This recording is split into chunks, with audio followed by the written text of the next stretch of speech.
penaliti ya mbere rero y'ikipe y'igihugu ya Australia igiye guterwa na myugariro Harry Sutal w'ikipe ya Leicester City, arebana n'umuzamu Shobel, Mustafa Shobel arebana na myugariro Harry Sutal.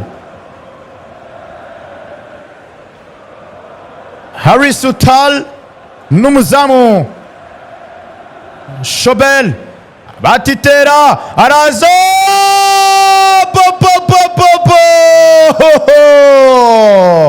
ikurikiriye Gabriel Magarayeshi, ikurikiriye Kai Havertz, ikurikiriye Jonathan Tah hejuru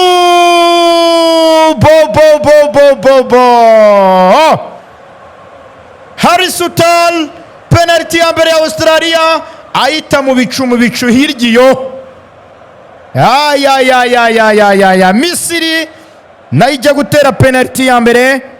Mahmoud Sabel niwe ugiye gutera penaliti ya mbere y'ikipe y'igihugu ya Misiri, nawe yinjiye mu kibuga asimbuye. Mahmoud Sabel akinira ikipe ya ZFC ariko akinira ikipe ya Pyramids. Reka turebe Sabel. Mahmoud Sabel arebana n'umuzamu Matthew Ryan. Sabel ajya mu kuguru kw'indyo. Goal! Sabel Dani! Misiri itsinda penaliti ya mbere. Ayitera umuzamu arayikurikira ariko ntiyabasha kuyifata kuko yihutaga. Bivuze ko rero ni penaliti imwe ku busa.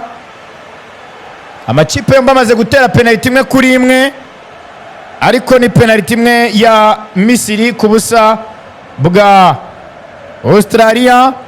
Penaliti ya kabiri rero ya Australia, Jackson Irvine wakiniye match yose imyaka 33 akinira ikipe ya St Pauli mu gihugu cy'Ubudage, agiye gutera penaliti ya kabiri y'ikipe y'igihugu ya Australia. Munjo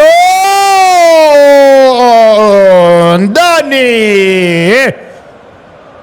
terekamo penaliti nziza Jackson Irvine, abwira witwa Mustafa Shobel ati uva ati urajya he, aho ujya rwose ntabwo ariho ntera. Amutera penaliti nziza rero, penaliti imwe kuri imwe, ariko Misiri itaratera penaliti ya kabiri. Penaliti ya kabiri rero ya Misiri igiye guterwa na myugariro w'ikipe ya Al Ain muri Emirati zunze ubumwe z'Abarabu, bamwita Rami Rabia wakinnye match yose. Ugiye gutera penaliti ya kabiri ikipe y'igihugu ya Misiri. Rami Rabia asubira inyuma ajya mu kuguru kw'indyo, arebana n'umuzamu Ryan Matthew mukanga. Reka turebe Rabia. Goal Dani! Rabia abwira uwitwa Matthew Ryan umuzamu wa Australia ati uva ati urajya he, urajya hamwe ntera handi. Misiri 2-1 ya Australia. Ikipe zombi zateye penaliti 2. Australia igiye gutera penaliti ya gatatu. Penaliti rero ya gatatu igiye guterwa na Awer Mabil winjiye mu kibuga asimbuye na Mukomojo yavukiye mu nkambi yo muri Kenya. Niwe ugiye kuwutera iyi penaliti ari mu kuguru kw'indyo. Reka turebe Awer Mabil ararebana na Mustafa Shobel. Ndani Mabil ayishyiramo neza cyane, abwira umuzamu Mustafa Shobel ati urajya he amutera rero ahagana hagati. Penaliti 2-2, ariko Misiri itaratera penaliti ya gatatu. Penaliti 2-2 ariko Misiri itaratera penaliti ya gatatu. Penaliti ya gatatu ya Misiri bamwita Mohamed Salah, muramuzi, yanyuze mu makipe nka za Chelsea, yanyuze muri za AS Roma, yanyuze muri Liverpool, niyo aherutse gutandukana nayo, arebana n'umuzamu Matthew Ryan. Mohamed Salah kapiteni wa Misiri asubira inyuma, arahumeka. Mohamed Salah mu kuguru kw'imoso, Mohamed Salah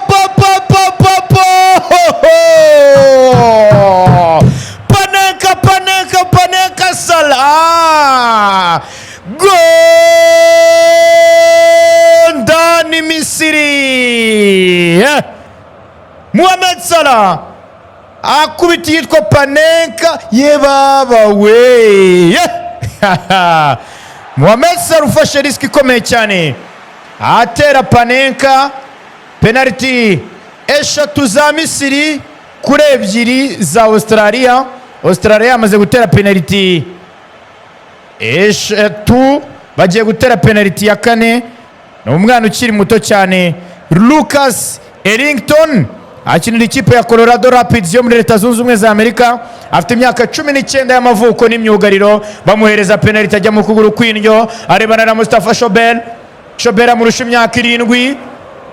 Shobel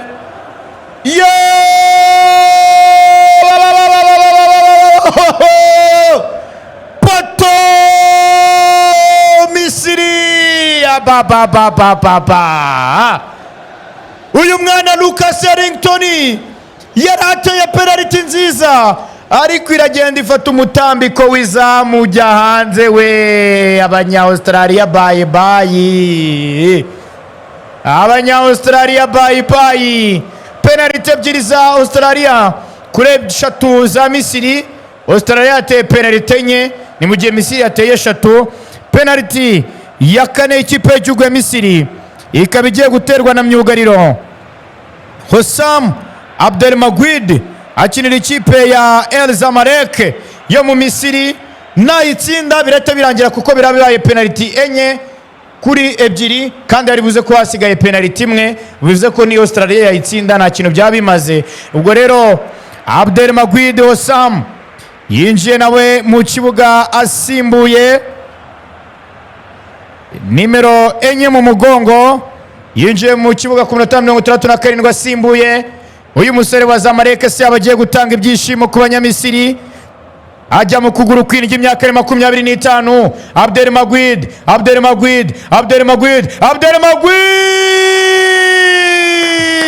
fini terminato, gol Abdelmajid. Misiri tayari.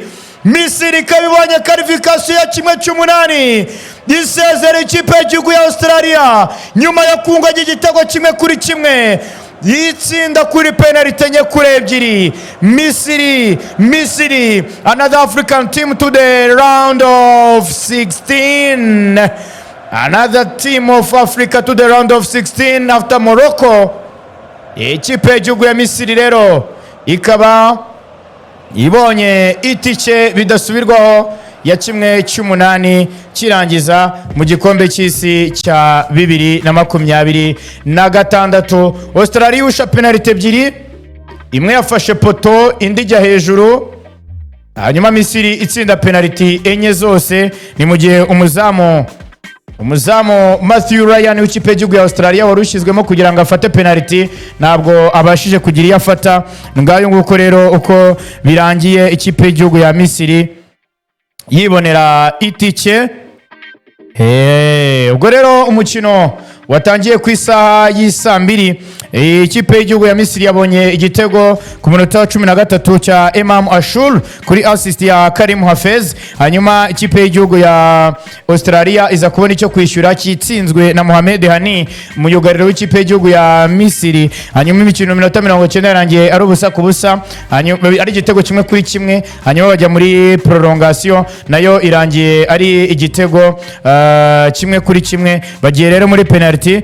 Ikipe y'igihugu ya Australia niyo yabanje gutera. Hari Sutal yayihushije, hanyuma Mahmoud Saber arayitsinda wa Misiri, hanyuma Jackson Irvin wa Australia arayitsinda, ndetse na Rami Rabia wa Misiri arayitsinda.